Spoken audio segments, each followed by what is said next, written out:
I'm Benjamin Beaver. Let's talk about navigating multiple offer situations.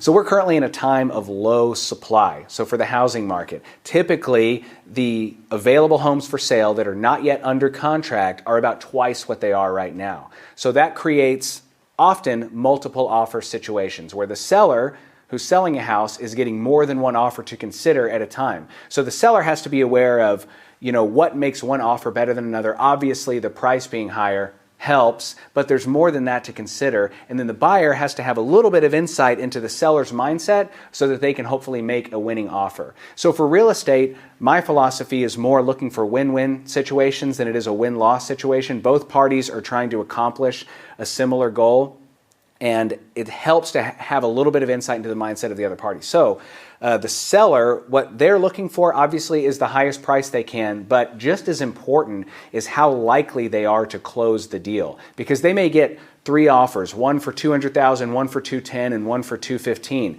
But say the $200,000 is a cash offer, which typically means they're not going to need an appraisal. They have a high degree of confidence that they'll be able to close that deal because there are just less contingencies. There are less things that can go wrong. And then say they get a really high offer at $215,000, but the buyer's using an FHA loan and it's contingent on the appraisal. That doesn't mean it's a contingency contract. We'll talk about those in another video. Pretty much any buyer who's using a loan to buy a house is going to need an appraisal. The appraisal is really there to protect the bank, not so much the buyer, although there is a little bit of benefit for them too. But a seller has to consider, okay, if this contract is contingent on the appraisal, they need to have a general idea of how likely it is to appraise for that high. Because if we're in a time of low market supply, there may not be a lot of comparable sales for that purchase price that they're being offered. So if that's true, then the seller may not have a high degree of confidence that we can actually close the deal at $215,000. They may just want to go with the cash offer at $200,000 because they have more confidence in that. So these are things that have to be considered. The type of financing you're using. If you're using an FHA or a VA loan, those appraisals are going to have a higher standard. So that's one more thing the seller has to consider when they're thinking, okay, how likely are we going to close this deal? Or is the appraiser going to say, hey, you need to repaint the house, you need to fix this and fix that? So these are things to consider also.